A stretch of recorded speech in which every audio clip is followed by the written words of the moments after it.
Hello everyone, welcome to Gaynagati. অনেক দিন পরে আজকে একটা হ্যান্ডমেড জুয়েলারির ভিডিও নিয়ে এলাম। তার জন্য প্রথমে আমি স্কোয়ার শেপে একটা মাউন্ট বোর্ডকে কেটে নিয়েছি, সাথে রেখেছি একটা কাপড়ের টুকরো। সবার প্রথমে আমি বোর্ডটার ওপরে আঠা অ্যাপ্লাই করলাম। এখানে আমি ফেভিক্রিলের ফেব্রিক গ্লুটা ইউজ করছি। আঠা অ্যাপ্লাই করে নেওয়ার পরে আমি ভালোভাবে এটাকে স্প্রেড করে নিচ্ছি আঙুলের সাহায্যে। এবারে কাপড়ের টুকরোটার সাথে এটাকে অ্যাটাচ করে দিচ্ছি।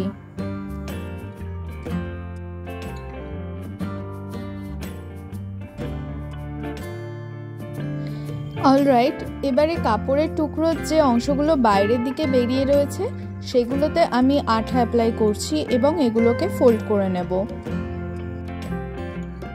এখানে এক্সেসিভ আঠা অ্যাপ্লাই করার কিন্তু কোনো দরকার পড়ে না। কাপড়টা যাতে ভালোভাবে অ্যাটাচড হয়ে যায় সেইটুকু আঠা এখানে অ্যাপ্লাই করলেই যথেষ্ট।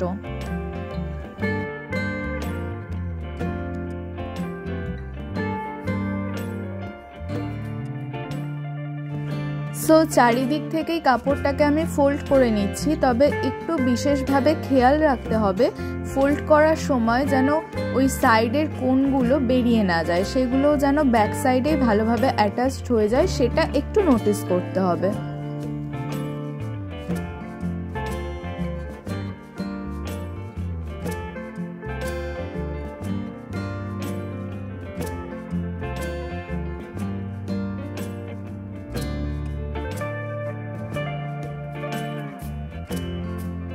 অলরাইট, এটা তো হয়ে গেল। চলে যাচ্ছি পরের স্টেপে।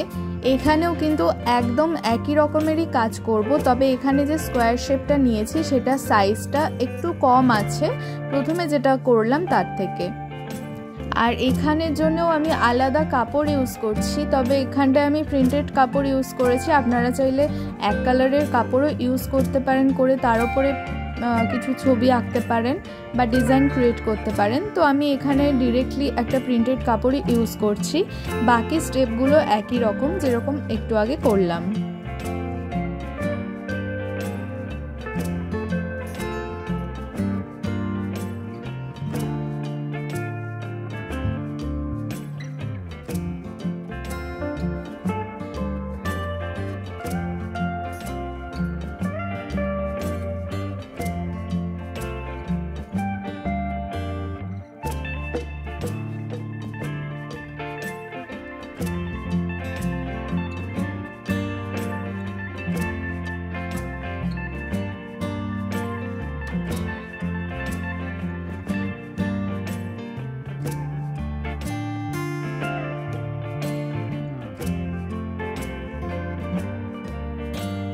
অলরাইট, আমার দুটো বেস কিন্তু রেডি হয়ে গেছে। এবার এই দুটো বেসকে আমি একসাথে অ্যাটাচ করব। তার জন্য যে ছোট বেসটা রয়েছে তার ব্যাক সাইডে আমি আঠা অ্যাপ্লাই করে নিচ্ছি। এখানে কিন্তু মোটামুটি ভালো পরিমাপেই আঠা অ্যাপ্লাই করতে হবে, এখানে কোনো রকম কিপটেমি করলে চলবে না। আঠাটাকে অ্যাপ্লাই করে নেওয়ার পর আমি আঙুলের সাহায্যে স্প্রেড করে নিচ্ছি। বড় বেসটার একদম মিডল পোর্শন বরাবর এই ছোট বেসটাকে আমি প্লেস করে দিলাম। এবারে হাতের সাহায্যে চেপে সিকিউর করে নিচ্ছি। এবারে এটাকে সাইডে রেখে দিচ্ছি আঠাটা যাতে ভালোভাবে শুকিয়ে যায়। তার মধ্যে আমি চলে এসেছি টাসেল বানানোর জন্য। তো আমি এখানে একটা সবুজ রঙেরই ডলি সুতো ইউজ করছি। আপনারা চাইলে আপনাদের পছন্দ মতো অন্য যে কোনো কালার ইউজ করতে পারেন, তবে আমার মনে হলো সবুজ রঙটাই বেশি ভালো যায়। তো সুতোটা পুরোপুরি আনফোল্ড করে নিয়েছিলাম প্রথমে, তারপরে আবার কন্টিনিউয়াসলি এইভাবে ফোল্ড করতে থাকছি, অর্থাৎ শেষ প্রান্তগুলো সুতোর মুখের এক জায়গায় নিয়ে আসছি। হাড়ের মতো একটা শেপ চলে এসছে সুতোটা থেকে, তো আর আমি ফোল্ড করব না। এখন বেসটা আবার নিয়ে চলে আসছি। পুরোপুরিভাবে কিন্তু এটা শুকায়নি, তবে বেশ কিছুটা শুকিয়ে গেছে যাতে কাজ করা যেতে পারে। সবার প্রথমে আমি এখানে আঠা অ্যাপ্লাই করছি। এখানেও আমি ফেভিক্রিলের ফেব্রিক গ্লুটা ইউজ করছি। ওপরের দুটো সাইডে এভাবে আঠা অ্যাপ্লাই করে আঙুলের সাহায্যে সেটাকে স্প্রেড করে নিলাম হালকা। এবার যে টাসেলটা আমি রেডি করেছিলাম সেটাকে এর ওপর থেকে বসিয়ে দিচ্ছি। আমি আগে থেকেই একই মাপের একটা কাপড়ের টুকরো কেটে নিয়েছিলাম সবুজ রঙের। আপনারা চাইলে এই প্রসেসটা পরেও করতে পারেন। একটা বড় সাইজের কাপড়টাকে প্রথমে অ্যাটাচ করে নিয়ে তারপরে সেটাকে কাট করতে পারেন, আপনাদের যেটা সুবিধা।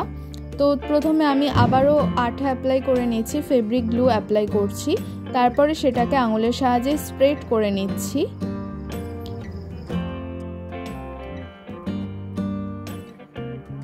সমস্ত জায়গায় আঠাটা ভালোভাবে স্প্রেড করে নেওয়ার পরে আমি কাপড়ের টুকরোটাকে এর ওপর থেকে বসিয়ে দিচ্ছি।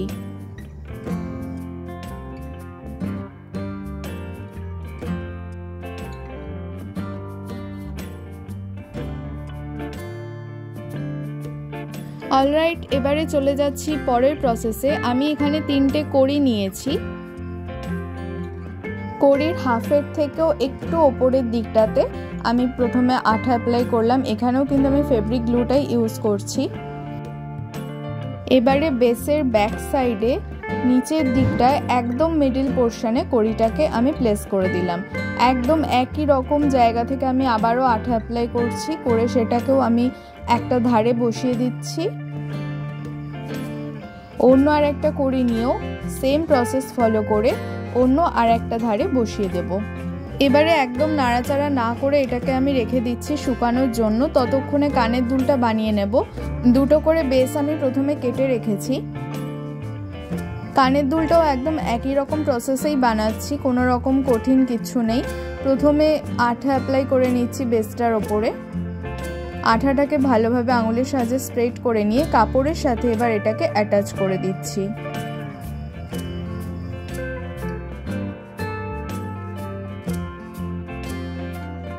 সাইড থেকে বেরিয়ে থাকা অতিরিক্ত কাপড়ের টুকরোগুলোতেও আঠা অ্যাপ্লাই করে সেগুলোকে ফোল্ড করে নিচ্ছি।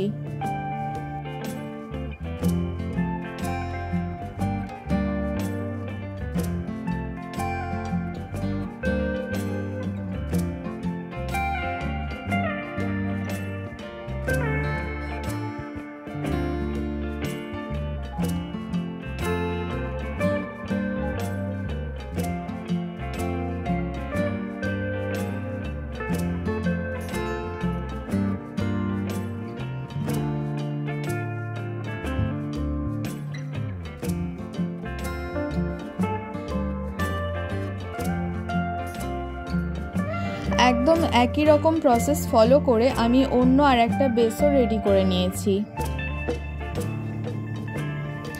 এবারে আমি নিয়েছি 2টো সবুজ রঙের কটন বল। যে কালারটায় আমি হারটা বানিয়েছিলাম সেই একই কালার কম্বিনেশন আমি কানের দুলের ক্ষেত্রেও রাখতে চেয়েছি, সেই জন্য সবুজ কালারেরই কটন বল এখানে আমি ইউজ করছি। কটন বলটাকে বেসের একটা সাইডে বা উপরের দিকটায় বলতে পারেন, এইভাবে আমি প্রথমে আঠা দিয়ে লাগিয়ে নিচ্ছি। এই ক্ষেত্রেও কিন্তু আমি ফেব্রিক গ্লুটাই ইউজ করছি।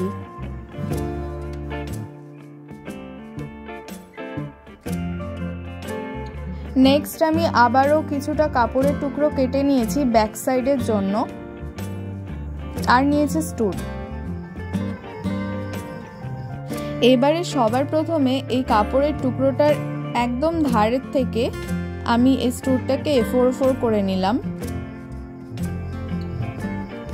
আমি আবারও এখানে ফেব্রিক গ্লু ইউজ করছি। ওই কাপড়ের টুকরো স্টুলের মাঝখানটায় প্রথমে একটু আঠা আমি অ্যাপ্লাই করে নিলাম।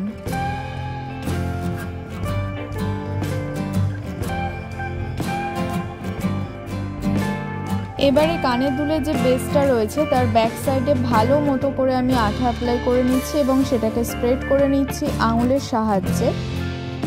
অন্য যে কাপড়ের টুকরোটা রেডি করলাম সেটাকে এবার সাবধানে এখানে প্লেস করে দিচ্ছি।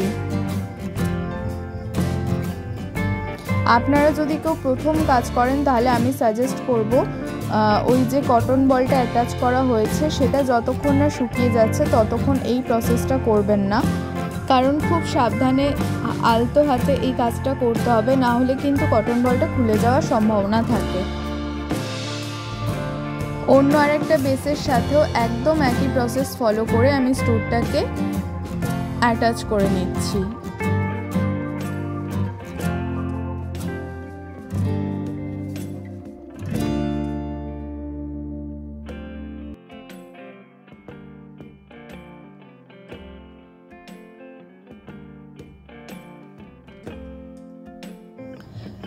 এই প্রসেসটা করে হালকা শুকিয়ে নেওয়ার পরে চলে যাচ্ছি নেক্সট প্রসেসে। আমি আবার এখানে কড়ি অ্যাটাচ করব।